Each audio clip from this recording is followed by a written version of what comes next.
Hey everyone, and welcome back to this class, Deep Reinforcement Learning, Deep Learning in Python, Part 7.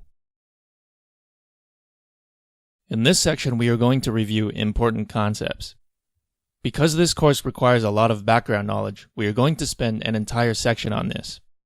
100% of this section is theory, and no coding because you presumably have already practiced coding these concepts in a previous course. If you haven't, you're in a bad spot because a short review like this isn't sufficient to learn these concepts and have real intuition about them. That's like trying to learn calculus from a 30-minute review. Realize that top university students struggle for months with calculus. They spend hundreds of hours working through homework problems just to be able to pass calculus. So if you think you're going to learn calculus in 30 minutes, you are obviously mistaken. Similarly, if you think you are going to learn any of these concepts from a 30-minute review, you are mistaken. So what are we going to cover in this section? Specifically, we are going to talk about the Markov decision process, or MDP. This is the framework through which we solve reinforcement learning problems. We'll talk about the components of a reinforcement learning system: the state, the environment, actions, rewards, returns, episodes, discounting, policies, and value functions. Next, we'll look at specific solutions to MDPs. If you recall, there are three main categories: dynamic programming, Monte Carlo, and temporal difference learning. Each of these three methods has their strengths and weaknesses, and one caveat is that they all look kind of the same at a high level, so you really need to have coding experience with them to understand the differences.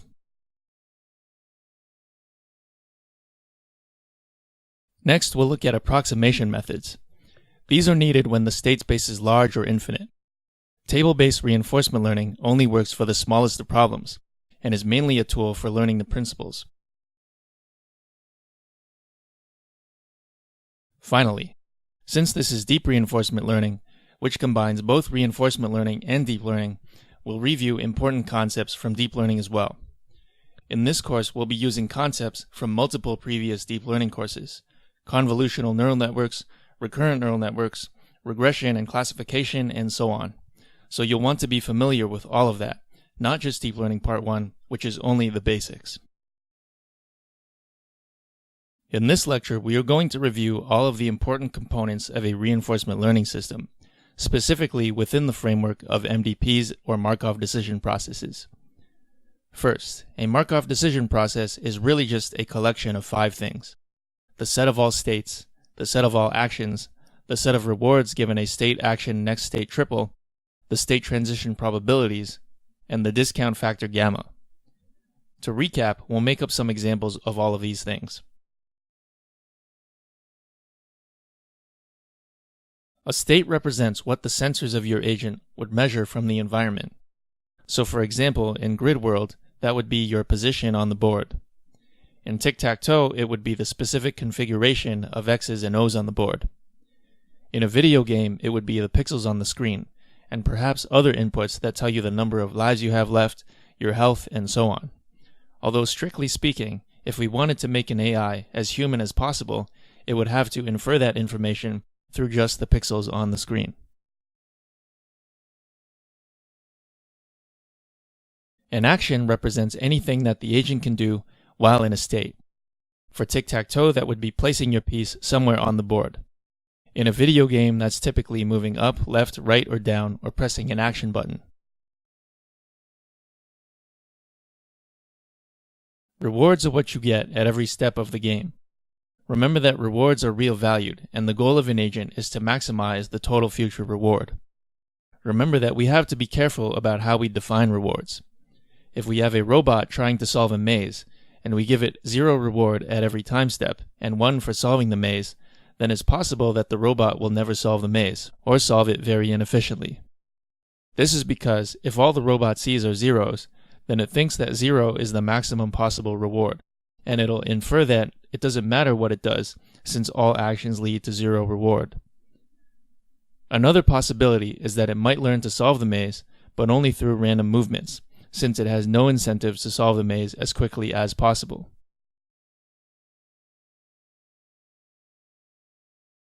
A better solution would be to assign a reward of -1 for every step.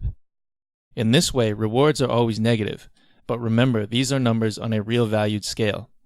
The agent doesn't assign any connotation to positive or negative like we do.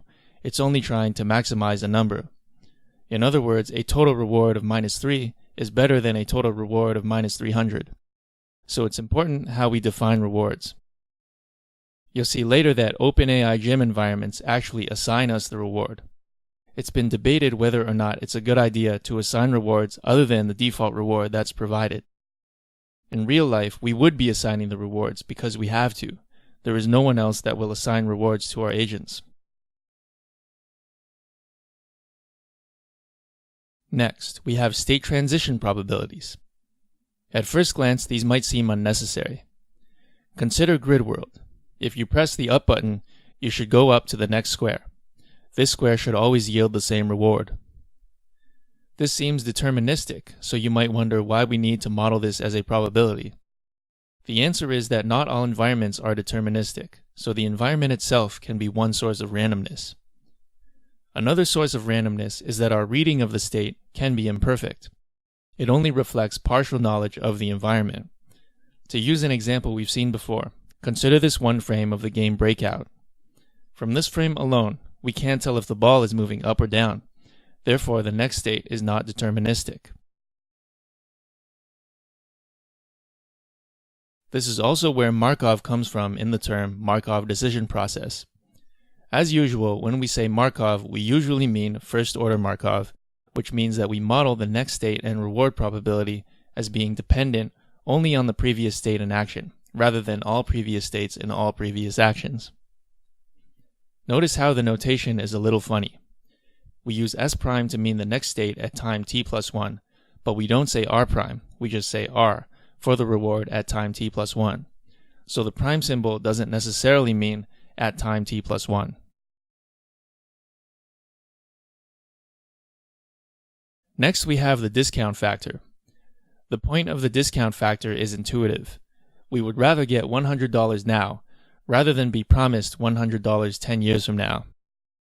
While we would like to maximize the total future reward, the farther and farther we look into the future, the harder it is to predict.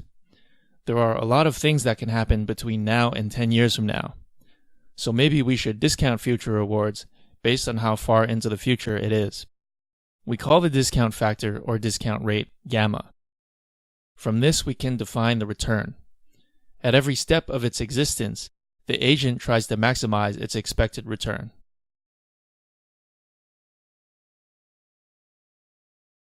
This brings us to the next concept, the value function. Because rewards are probabilistic and the return is a sum of rewards, then the return is also probabilistic. This allows us to define the expected return given we're in a state S, which we call the value function.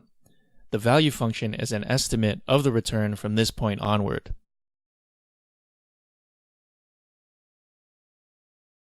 Recall that the state value function is usually denoted V of S, and the action value function is denoted as Q of S and A. We typically use Q for learning the optimal policy, which we call the control problem. Finding V of S or Q of S and A given a fixed policy is called the prediction problem. Remember that a policy is usually denoted by the symbol pi, and it tells us what action to take given a state. It can be deterministic or probabilistic. The Q function is better for the control problem because it's indexed by the action, so it tells us what the best action is given a state. We can simply take the max over all actions. For V of S, we can't do this. We would instead have to actually take an action, see what state we end up in, and then maximize over all the possible actions after having done them. You can see how this would be infeasible in the real world. Therefore, we always use Q for finding optimal policies. Another key concept is that of an episode. This is like one run of tic-tac-toe. Typically, our agent will need to play many episodes in order to learn the optimal policy. Tasks that have endings like this are called episodic tasks. Tasks that can last forever are called continuing tasks. The state at which an episode ends, or in which no further action can be taken, is called a terminal state. Because the value function is defined as the expected return after arriving in a state, and the return is the sum of all future rewards, this means that the value of any terminal state is 0. In this lecture, we are going to look at the first category of solutions to MDPs called dynamic programming. Dynamic programming was pioneered by Richard Bellman, who also gave us the Bellman equations for MDPs. The Bellman equations allow us to define the value function recursively. You can see that if we multiply out all the terms in the Bellman equation, we actually get a system of linear equations, one for each state in the state space. Because this is a linear equation, we can actually solve for the value function analytically. However, because this is machine learning, we are more interested in iterative solutions. The first algorithm we looked at is called iterative policy evaluation.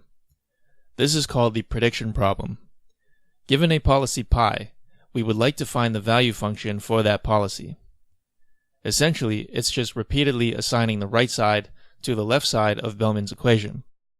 Bellman's equation says that these are supposed to be equal. Therefore, when they are equal, that means the value function has converged. Remember that one of the tricks is that you don't have to calculate the next set of v's from the previous set of v's. We can just update them in place, which has the added benefit of saving memory as well.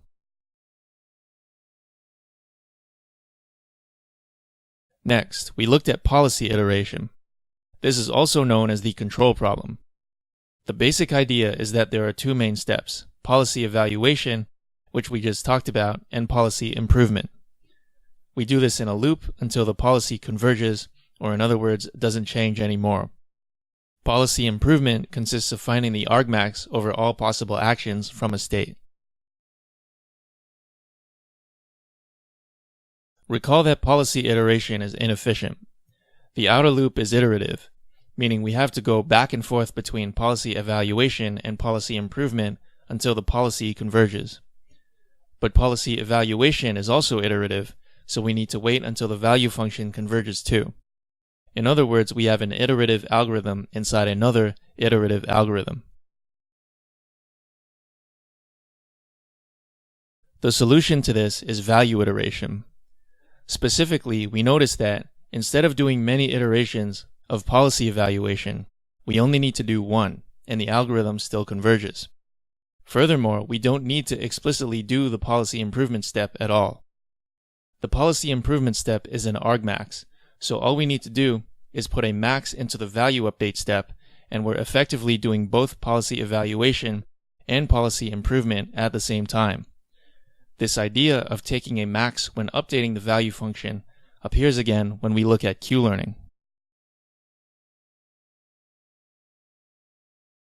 Dynamic programming lays the groundwork for the other MDP solutions, but it's not very practical. First, it requires us to loop through all the states. This can be problematic since state spaces grow exponentially in size, and it doesn't help us at all when we have infinite state spaces. Second, it requires a model of the environment, specifically the state transition probabilities. As you can imagine, trying to estimate these over all states and all actions would be a difficult task. Lastly, notice how these algorithms don't actually require your agent to play the game. It's therefore not really learning from experience, as we would expect a reinforcement learning agent to do. As you know, Monte Carlo methods and temporal difference learning do learn from experience, and because of this, only update the value function for states that were experienced. In this lecture, we are going to review Monte Carlo methods for reinforcement learning. Unlike dynamic programming, Monte Carlo is all about learning from experience. Remember that the value function is the expected value of the return after landing in state S. Also remember that any expected value can be approximated by the sample mean. In other words, all we need to do is play a bunch of episodes, gather the returns for all the states we saw, and average those returns for each of those states.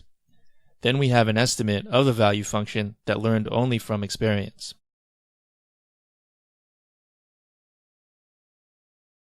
Note that this only gives us values for states that we encountered. If we never encountered a state, then its value is unknown. So with Monte Carlo, the prediction problem is pretty easy. All we do is play a bunch of episodes, average the returns for each state, and that gives you the value function. What about the control problem? We again turn to this idea of policy iteration.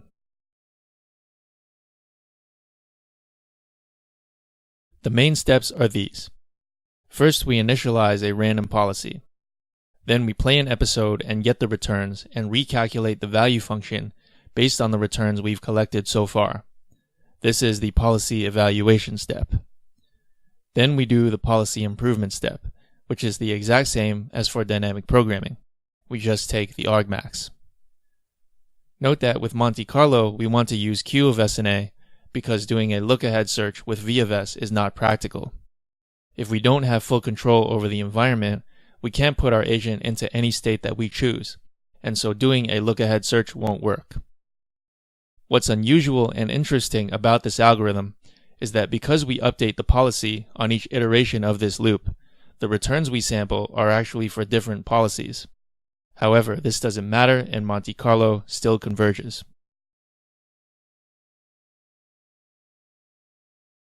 One caveat with Monte Carlo is that it doesn't always work. Remember, it requires calculating the returns based on experience from many episodes. But what if we aren't doing an episodic task? Or what if our current policy is to bump into a wall or walk around in a circle so that the episode never ends? In this case, the return is not well defined because you'd have to sum over infinite time steps. And even if you could do that, you'd never be able to, since you'd have to wait an infinite amount of time for the episode to end. So one solution to this is to manually end the episode when you catch yourself in a loop, and give a large negative reward for being in a state and doing an action that results in a loop. By doing this, the agent won't choose that action again.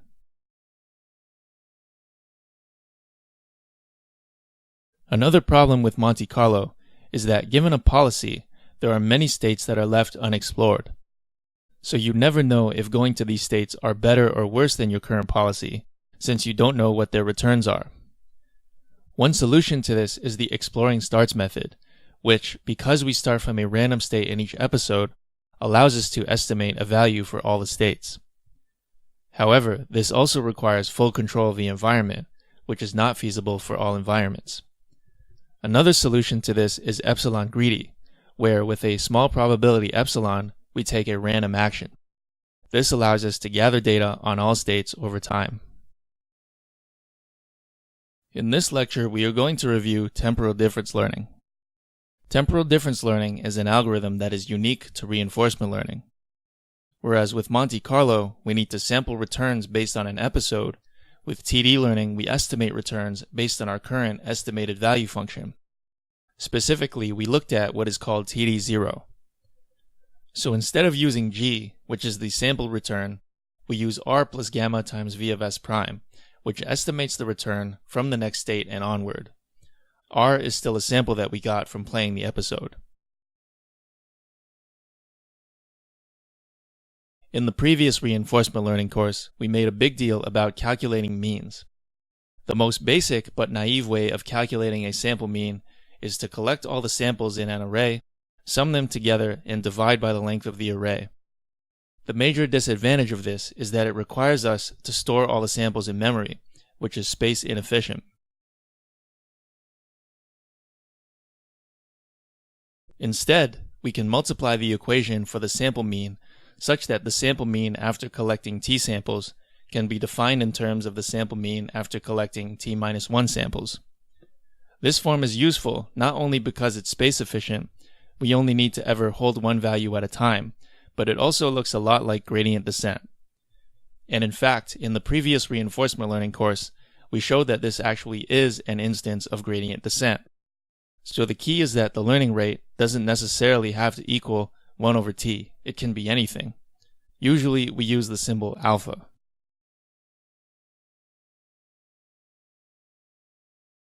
This brings us back to TD0. Remember that instead of sampling the return g, we'll estimate g using the current reward and the next state value. One immediately obvious advantage of this is that it allows us to use true online learning. We only have to wait until time t+1 before we can update the value for the state at time t. This is opposed to Monte Carlo, where we have to wait until the entire episode is over before we can calculate the returns and update the values. This is especially useful for episodes that are very long and non-episodic tasks. It means that we can learn during the episode rather than waiting until it's over. For the control problem, we looked at two different but very similar algorithms. The first algorithm we looked at is called SARSA. Essentially, it is policy iteration applied to TD learning. It's called SARSA because the equation makes use of the last state action pair, the reward, and the next state action pair. The main idea is that the action is always chosen based on the current value function, which we know as the policy improvement step.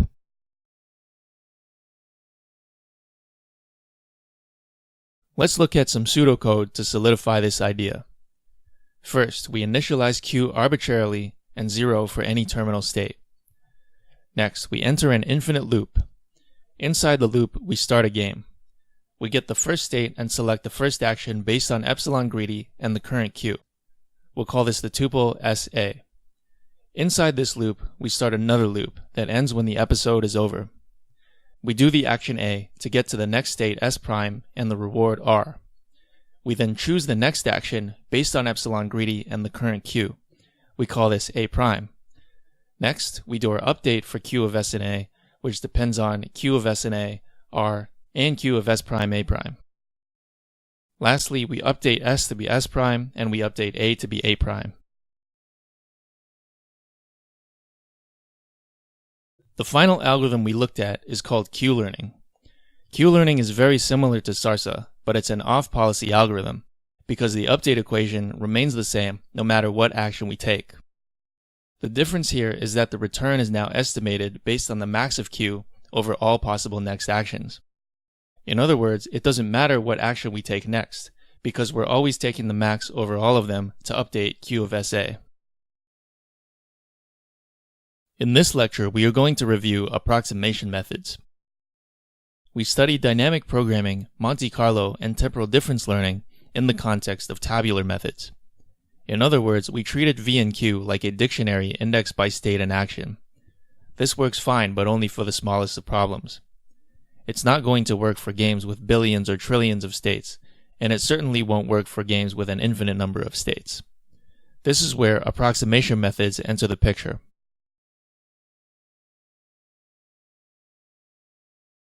We know that supervised learning can be used for function approximation. Specifically, we are interested in approximating V or Q. We can do this by converting each state S into a feature vector and then treating the return as the target. Since the rewards and hence the return are real-valued numbers, we are doing regression, and as you know, the appropriate loss function for regression is squared error. In this equation, theta refers to the parameters of our prediction model. If you've taken deep learning, this sort of thing should look very familiar to you.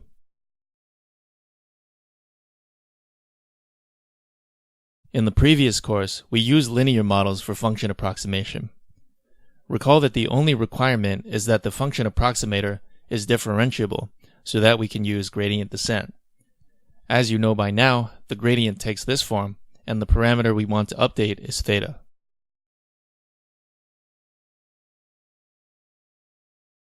In general, though, theta can be the parameters of a neural network as well, and all of the techniques we've learned about neural networks can be applied. That includes batch gradient descent, using momentum to speed up gradient descent, using dropout and other types of regularization, and so on. And of course, since the gradient can get quite complicated, we don't want to calculate it ourselves. We can use libraries like Theano and TensorFlow to do automatic differentiation.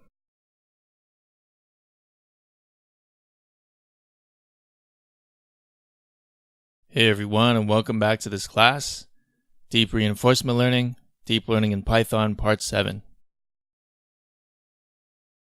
In this lecture, we are going to do a quick review of deep learning. As you know, deep learning is just a fancy name for neural networks. Neural networks in their simplest form are just a bunch of logistic regression layers chained together. We call the layers in between the input and output hidden layers, and we call this type of neural network a feed-forward neural network. What makes them nonlinear function approximators is that they have a nonlinear activation function in between each layer. These nonlinearities allow us to model highly complex functions, rather than just linear functions. Despite all this apparent complexity, the training algorithm for neural networks hasn't changed fundamentally since we looked at logistic regression. We've made some improvements here and there, but at the core we are still just doing gradient descent. One problem with gradient descent is that it's not as robust with neural networks as it is with logistic regression and linear regression. It's very sensitive to hyperparameters, especially when you have very big networks. There are a lot of different choices you have to make when it comes to neural networks, and it's not clear what works and what doesn't until you try. We can modify the learning rate, the number of hidden layers, the number of hidden units per layer, the activation function, and even the type of gradient descent optimization, like AdaGrad, RMSProp, or Atom. And these different types of optimization algorithms come with their own set of hyperparameters. You will never run out of hyperparameters to try. One setting might yield an accuracy not much better than chance, and another setting might yield a very good accuracy. This lack of robustness often surprises students who are just beginning to learn about deep learning.